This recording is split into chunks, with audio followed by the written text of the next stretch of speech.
some technical troubles. This is not my presentation.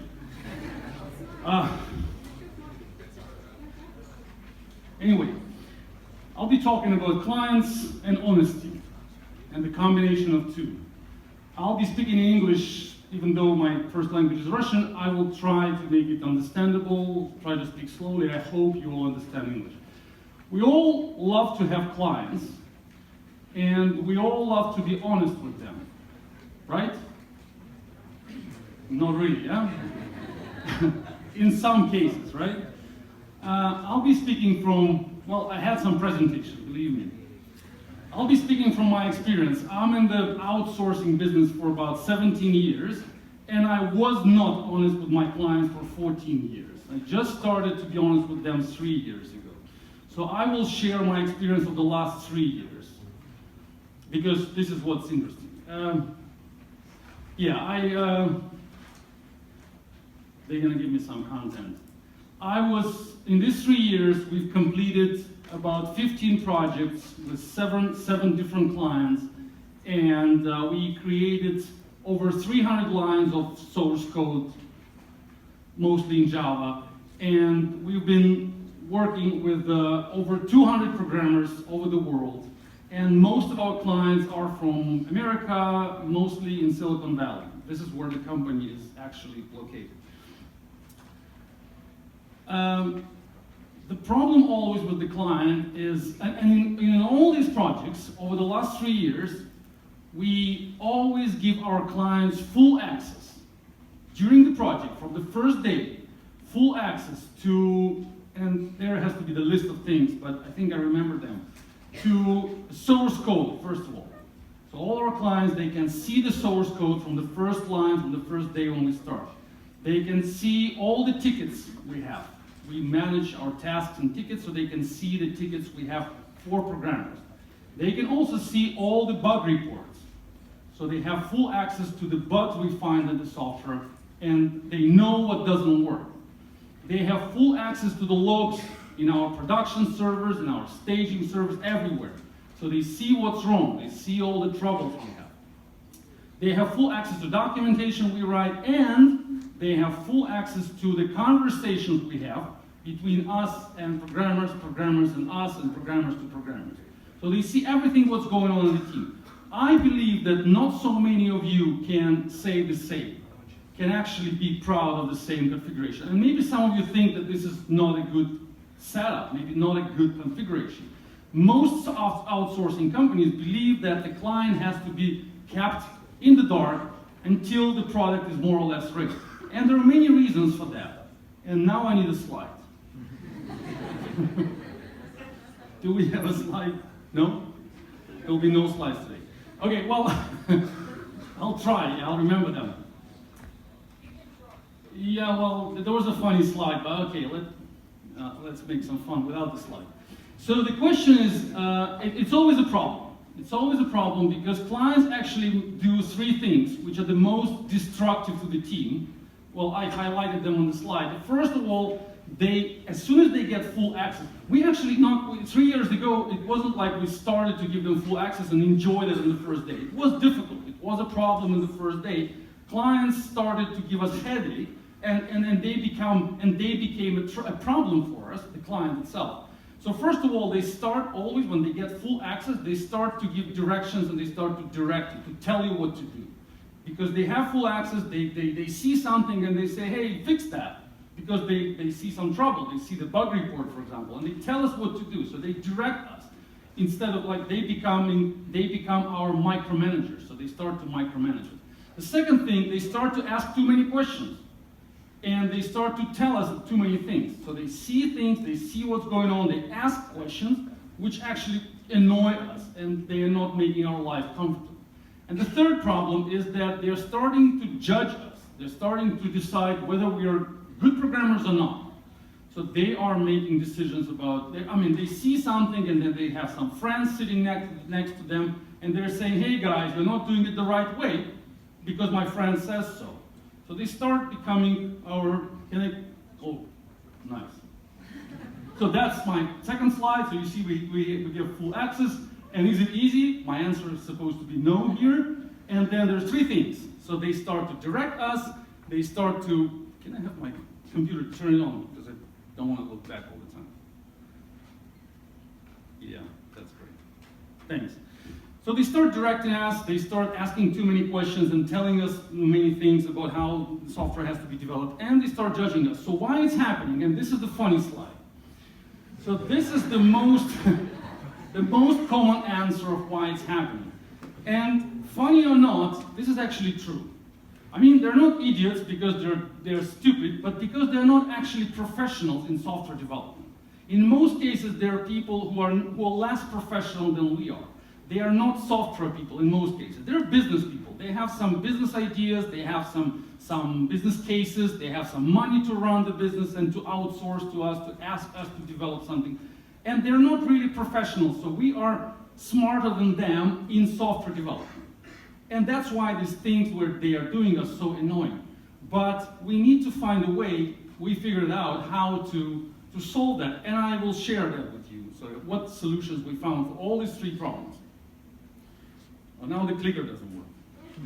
We have so many problems today, technical. But we'll figure it out. Okay, you try to fix the clicker. There are no funny slides. 3 more, and then we have 1 more funny. So what do we do? The first problem is micromanagement. So how do we fix the micromanagement? You all know what micromanagement is, right? When they see something is happening, they just jump in, they see some problem inside, not a problem, but something is happening, and they're directly telling us, do it that way. Don't fix the bug 17, fix the bug 23. Because they want so, and that's going to be a funny slide saying, yeah, probably this one will stay for too long, huh?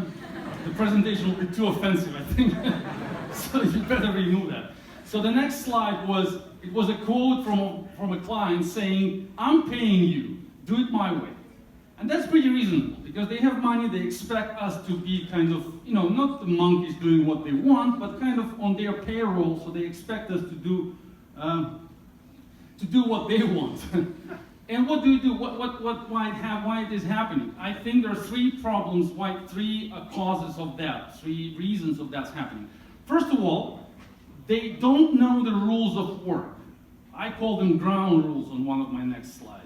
The ground rules meaning that they don't know how we work, how we dispatch our tasks, who is doing what and why, how we make management decisions. Most of you are managers here, so these clients, they don't know how our managers are actually making decisions about who has to do what's the priority of the task, when we start this sprint, when we finish this sprint, how we make decisions of what to be released, and so and so.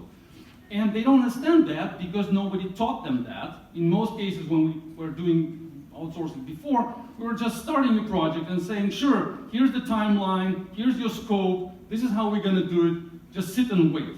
And then sooner or later, you will get something. And then you give full access to the client. Of course, the client gets full access to that and starts to decide how the project has to be managed. So what we figured out is that it's very important when you start a project and during the project to teach the client, to explain the rules to the client, and, okay, forget the slide, but at least give me the computer. Turn it to my face. Or maybe my computer will work. Yeah, give it to me, yeah, sure. I've never done the presentation that way.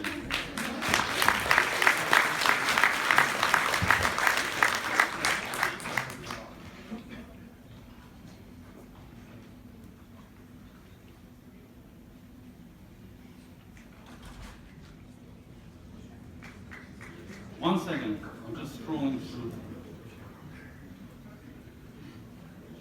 Yeah, so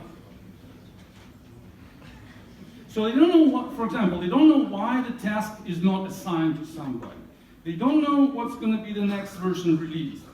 They don't know why, for example, you guys did not report me yesterday. So you reported me on Friday, but then the next Friday there is no report from you. They don't understand why it's happening. They don't know the rules of work. Or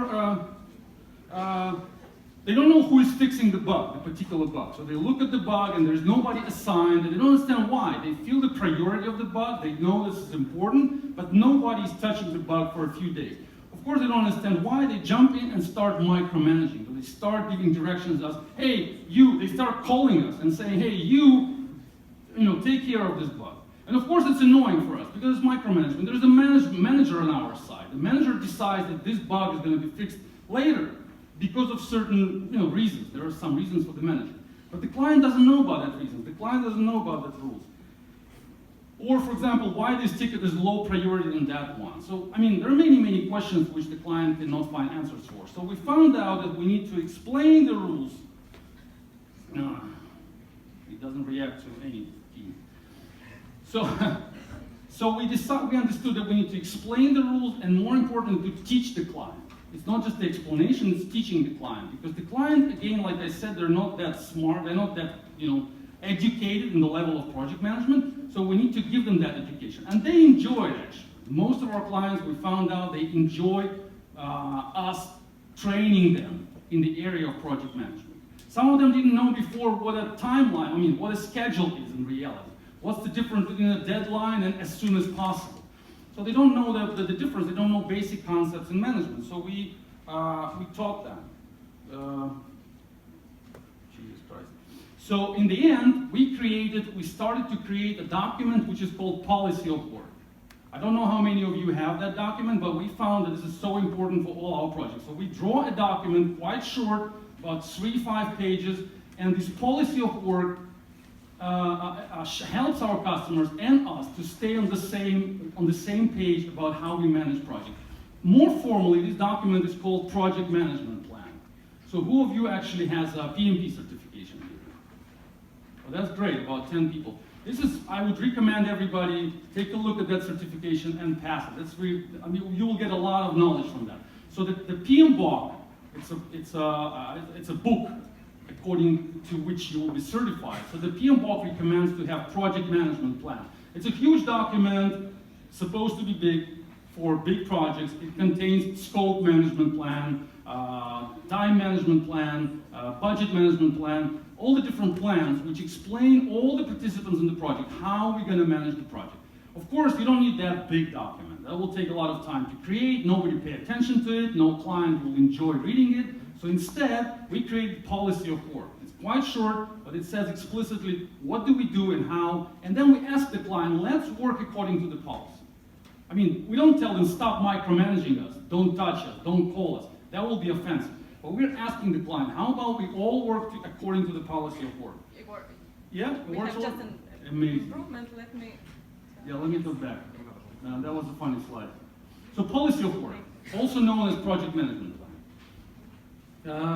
So we created it about 3 years ago, and we keep updating it. It's not a stable document. It gets updated every day. Every time we see something is not clear for the customer, we put it into the policy. The client doesn't understand why, then we put the explanation there and make sure it's easy to understand. The second problem, that was the first problem, why micromanagement is happening. The second one is that we don't have management artifacts. We didn't have them. So, we had them, some of them, or maybe we didn't have them, so we had a manager. And the manager manages somehow, but the client doesn't have access to that management artifact. And I'm talking about these things. Yeah, and because the artifacts are not available, then the client manages us this way. So every time something is required, the client just picks up the phone, calls us, and asks what's going on. That's wrong. Instead, the client has to have access to management artifacts, not only to source code, not only to technical stuff, but also to management artifacts. This is the list of things which I think have to be available to the client. That includes some scope information, some budget information, some risk list, for example. So that, if you're a good project manager, you definitely have something in this area. You need to have some documents about each of these areas. And my point is that these documents have to be available to the client. If they're not available, the client will be like that. The client will keep calling you and calling and micromanaging you because he or she doesn't know what's going on. It doesn't have access to your details of your work. So what we did to fix that, we improve our management. That will improve your management too. As soon as you start creating that management artifact, your management will become better and better. That's going to be definitely an achievement for you. And the third problem, why micromanagement is happening, is that the client we don't engage the client actively into the project. A normal client doesn't want to just give you the money and then sit and wait for months when the product is ready. A client wants to be an active participator in the project, wants to be in the project, doing something with the project. But usually, software teams just kind of isolate the client from the team, doesn't give access to what's going on inside, and then expect the client to be patient, to be calm, and to wait. It's not going to happen. The client will bother you, will annoy you all the time because the client doesn't have anything else to do. But he or she wants to do something. So the client will not sit and wait like that. It's not the normal behavior of a client. The client would like to be in the project more actively. So what to do, we understood that we need to keep them busy. We need to keep them busy. That may sound kind of, not really polite to the client, but that's really true. So they need to be busy in order not to bother you and not to annoy us. So we need to give them some work. And that's kind of activities which a good client can do. For example, a client can write user stories. You can explain the client, it's so important for us that you create more user stories so we know how the product will be used. And the client will feel that he or she is so important for us, and they will start writing that user stories, which actually will be valuable, will be useful. Or the client may do recruitment for us. Like, hey, you know what, we're gonna need, in the 2 months, we're gonna need new Java developer. But we don't know how to find that person. Maybe you can help us. The client, of course we can find that person, but the client will feel so valuable and will actually get busy finding a programmer. Even though we can do it as well. But that's how we keep the client busy. And the client will feel so important and engaged into the project. Also writing documentation, maybe testing something and reporting bugs and all that. I just have 5 minutes, so sorry, I'll just jump fast. So the second problem, so forget the micromanagement. So that's the first issue which we had, micromanagement. They jump on the call and annoy us. That's just micromanagement. So we kind of solved that. The second problem was that they're asking too much and telling too much. That's one of the typical questions, like the client gives a call and say, hey, by the way, guys, why are you using Postgres? I'm just wondering. And to answer that question, the architect or the developer has to stop doing what he's doing and then start answering the question, and that answer will take an hour or 2 hours, or the whole day, because the client has no idea what Postgres is. The client is just wondering, like, hey, how about you explain me that? Well, I'm paying you, so keep explaining. So the client wants to be taught, wants to be educated, for fun in most cases, because why not? I'm paying you guys, so keep teaching me. Or another question, I think MySQL will work better. I just read the article somewhere, I think it will work better. Change it. You're using Postgres, how about you try MySQL? Just change it, I like it more. And it happens. There are so many questions like that. So the first one is asking too much, the second one is telling us too much. So the solution is that this is a problem. They expect us to teach them. They expect us to be kind of a school for them, for their money. So the solution is we need to ask them to pay for it. And to pay, not just, just give us more money because we're teaching you, that's going to be offensive as well. They're not going to pay for that. They'll be just offended. So the right way is to configure the change control. So that slide was supposed to be, just animated, but it's not. So anyway, the client on the left, every time the client comes to you with a question or an idea, how about you change MySQL to Postgres, then you ask the client to submit that to a ticket. And then the ticket will go to the team, and the team will, of course, estimate it and make changes to the source code, to the documentation, and then the client will read the answer from the documentation. So that's the right way. So always send requests from the client to the change control mechanism and make sure your answers are delivered through the documentation. In that case, the client will see that every time the question is asked, there's money attached because the team actually worked on that and actually changed some documentation. That will benefit everybody. The client will pay and the documentation will grow, the project will become better, the product will grow, everybody will be in advantage. So change control, that's the solution. You definitely, who of you are PMP certified, you know what change control management. If you don't, you still need to learn that. Change control management is super important for the right management of the project. You need to control how your changes are applied to the product you're developing. And the problem number 3, and I'm finishing, they are questioning our skills. And it sounds like this. My friend said that you're doing it wrong. I'm sure it happened to all of you. The client works for you for a month, 2, 3, 4, and then suddenly, hey, you know, I talked to my friend yesterday and he said that you guys don't know what you're doing. You cannot find against that because the friend is not on the payroll, but you are. So you're definitely going to be less important, less valuable, your opinion, than the opinion of a friend. Because the friend is honest. The friend is not getting any money for that opinion. So the friend is always honest, even though he doesn't know what he's talking about, but he's a friend. So you're going to lose in this case.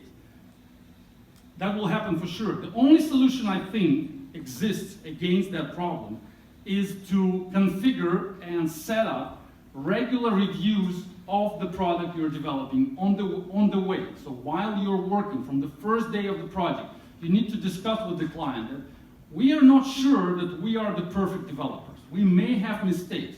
In order to prevent that mistakes, in order to help you understand how good we are, we need to configure independent reviews. So let's hire somebody else from the side, some other technical guy, some other technical person who will come to us every week and review what we're doing. Not a friend, but just an expert from the market. The client will hire that expert every month, every week, depends. But the person will jump into the project, review everything you're doing, and give an independent report to the client. And then the client will be more or less safe. When the friend will show up in a few months and will say, hey, these guys are not doing the right things, then the client will be able to open all these reports and ask the friend, like, what problems do you see? And the friend will say, well, they're using Postgres instead of MySQL. That's a problem. That's wrong. And in the report, it will be, yes, the expert said so, for example, and we know about that, and the team explained why it's this way. So they are not lying to me. They're being honest. They're being open. The experts saw what they're doing, and this is no secret for me. So you're not hiding anything. So that independent reviews will actually help you to be honest and look honest and be open. That's it. That's my last slide. So this is the link to the article on my blog. You can read it. I have just 1 minute left. There's no room for questions. Thanks for listening.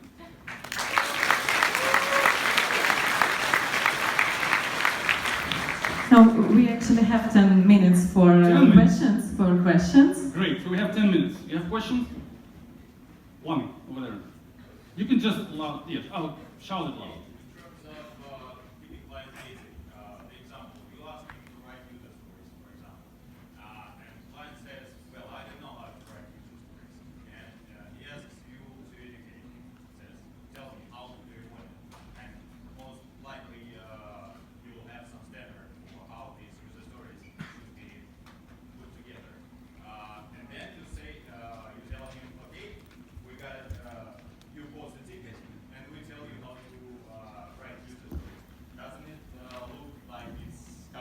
You keeping client busy and it bites you back. Yeah, good point. So I'll repeat the question. So the question is that if I tell the client that we need user stories from you because this is what we need from you, then the client doesn't know how to write user stories, so the client will say, explain it to me. And then we say, okay, you're going to pay for that because the explanation will also cost us some money to explain you how to write user stories. So it's kind of the process of, I don't see any big problem in that, any problem at all, because if our documentation, if our policy, if our documents do not explain how user stories have to be written, then it's a problem for all of us, not only for the client, but for the project in general. So anybody will ask the same question. You hire a business analyst tomorrow, and the business analyst will also ask the same question. How do you guys want me to write user stories? I don't know, so please fix the documentation. It's important to have that in the policy. So every time we have a bug in the policy, so the policy doesn't explain how something has to be done, then we fix that bug, and if this is related to the particular project, the client pays for it. So it happened to us. I mean, how do you feel when client feels like you are driving him to spend more money? Yeah, sometimes, yeah, I got the question. So the client may say, hey, it's a bug in your documentation, how it's attached to my project. In that case, we pay. In that case, we pay, of course, because it's our policy, it's our way of work, it's our management artifacts. We need to fix them. And in that case, we pay our people or people in the project to fix that. It happened also, yeah. Excuse me, could you explain the profit from such policy? I mean, so high-level transparency. Well, the profit is that, that's a good question. So why do we need to keep things open if we can keep them kind of more closed? And what's the difference money-wise, right? That's the question. So what do we gain, actually?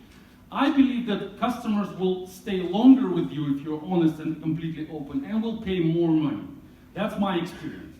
So when I was working in a more closed setup, when we were not disclosing too much, we were just delivering the product when it's ready, then clients were always kind of against us. It was always a battle between me and the client. So they were always trying to, they were understanding, and I'm trying kind of not to rob them, not to steal their money, but kind of close to that. So when you completely open the book and you show what's going on, and you show and you demonstrate how the money they're paying are actually spent, then I feel, that's what I see, they are really more comfortable to pay you more and stay with you longer. So does it mean that such policy is better than just typical Scrum retrospective and demonstration? I believe so, yeah. I believe that the complete openness and demonstration of everything on the go, not when the sprint is finished, not when the next milestone is achieved, showing everything, demonstrating how we actually achieve the milestone and what problems we have while we are trying to achieve the milestone. It's better. Well, I was a client as well in the outsourcing business. So I was also being in Silicon Valley for years. I was outsourcing time to time to companies abroad. And I just understand what it is to be in the shoes of a client. When you're just waiting for 1 week or 2 weeks, don't knowing what's going on there, or just seeing reports from some manager who is just typing very nice, very polite reports, and you don't know what programmers are talking about, you don't know what issues they have, you don't see how their software crashes on the staging server. It's kind of, it doesn't make me feel comfortable. It feels me a little bit cheated, and I feel like I'm kept in the dark, and I want to do what I said. I want to start micromanaging. I want to start calling them 5 times a day. I want to start looking at what they're doing and telling them what to do. So it's just not productive. It's destructive. Okay, Igor, thank you very much for a great presentation. It was really interesting. And my question will be more maybe to the tooling side. So basically, I'm also practicing creating policies, but maybe one of problems that we usually also face is when you create the policy, right? Maybe you negotiate it at the beginning, but sometimes it changes, or for example, sometimes people forget about it. Mm-hmm. So what tools basically are you using to put your complaints in? I mean, is it like some kind of a SharePoint, a doc file, a complaints?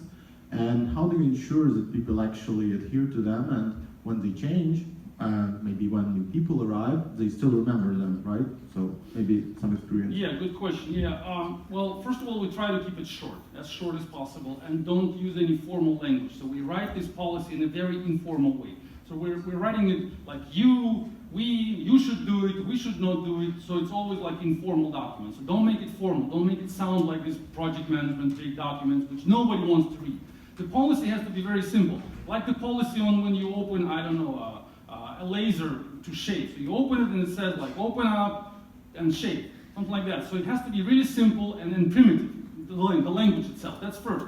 Second, it's a job of a manager to always manage people according to the policy, and always when you are explaining something to somebody, to your programmer, to your tester, or to your client, I mean, if I'm a manager. So every time I'm trying to explain something, I should always ask myself, why do I need to explain that? Probably the policy is not correct. So if I need to explain you something, it means that the document is not perfect. So every time I should jump in and say, in which paragraph? We said it already. And if I can't find the paragraph, I'm just saying, hey, look at the paragraph 15. I'm not gonna explain it to you, it's a waste of my time. We already spend a lot of time to write paragraph 15 in a very accurate way, and it's really understandable. If I cannot do that, of course, the job of a manager. So if the manager is bad, then the manager will always explain again and again. If the manager is good, the manager will know how to use the policy. Will know the policy first of all. Will know in which paragraph I said it already. We said it already. If the manager doesn't know the policy, then of course it's going to be a problem. Yeah. Thanks for your presentation. Open conversations, team conversations for a client. How to do it, and in what way?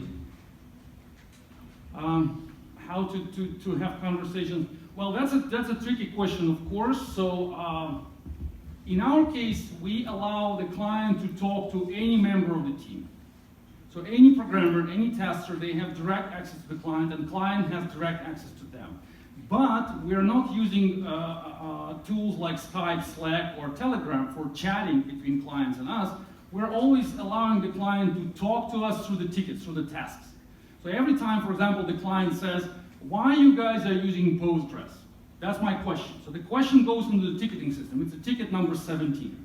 So the ticket number 17 says, it's not clear for us from the documentation why Postgres was chosen. That's a clear bug in the documentation. Who submitted the bug? Jeffrey from California. Nice. Then me, I'm jumping in and I'm answering that question. I'm not answering, I'm actually going to the documentation and updating the documentation. I'm adding new 3 paragraphs to the documentation saying, Postgres works faster than MySQL, for example. Because of this and that, here's the links, I did the test, so I'm sure this is how it works. And then I'm saying, hey, Jeffrey, can you please close the ticket because I updated documentation. Can you finish it? And the Jeffrey says, no, it's not really clear. The links you gave to me are not actually trustworthy. I need more proof because blah, blah, blah. I found other links. And then I jump in and say, well, okay, let me investigate further. Give me a few more days. That's the conversation. And then anybody can see this conversation. Any tester, any programmer, somebody else can jump into this conversation and say, hey, guys, also look at this link because I just found it out, also somewhere else. So that becomes a conversation and it's open to everybody. This ticket is like in Jira, for example. You have the ticket in Jira, anybody can see this conversation. That's how we do it. And well, of course, in the beginning, it's going to be kind of difficult because most people will be afraid of the client. Most people are, scared to talk to the client in an open way because they know that we may lose the client and then we're going to lose our salaries or whatever. So we're going to lose the project. So some people may be scared. That happened to us in the beginning. So some programmers, they were like really afraid and they were asking me, can I talk to the client? Can I answer this question? Can I drop in some information because I just found some link about Postgres and MySQL? Can I do that or we may lose the client because of that? And I was always saying, like, say whatever you want. I mean, don't talk about money. Don't say like, hey, I'm going to answer that if you pay me $100 more. That's going to be a little bit too much. So that's what people should not do. But if it's a technical conversation, anybody should be free to speak up and tell what they have to say. It's going to be difficult in the beginning. I get the question, definitely. But eventually, programmers will feel more and more comfortable, and they will know that the more open they are, the more client appreciates that. And that will take also teaching the client as well. So you need to kind of teach the client that they have to be prepared for bad news as well, not only good news. Because sometimes somebody may jump in and say, you know what, actually MySQL is faster. So we're using Postgres, but I just found out the analysis which says that MySQL for our case will be faster. So the whole project is in risk because we made the wrong technical decision. This may happen. So traditionally, software teams will hide that information. We'll just say, well, let's not disclose that to the client because the client may completely, cancel the project and change the team because we made such a huge technical mistake. But if you promote the openness, then that kind of questions and that kind of information will be disclosed earlier in the project, not later. Егор, спасибо большое. К большому счастью, у нас есть очень много вопросов, и вы, правда, заинтересовались. Я вижу тут поднимающиеся руки, мне шлющие такие небольшие подмигивания. Пожалуйста, дай мне микрофон. К сожалению, мы вынуждены сейчас на данный момент остановить поток вопросов. У вас будет возможность подойти лично к Егору, задать их, и мы вынуждены, к счастью или к сожалению, двигаться дальше. Я буду в холле, будем пообщаться позже. Спасибо. Егор, спасибо большое. Спасибо вам особенно большое за вот это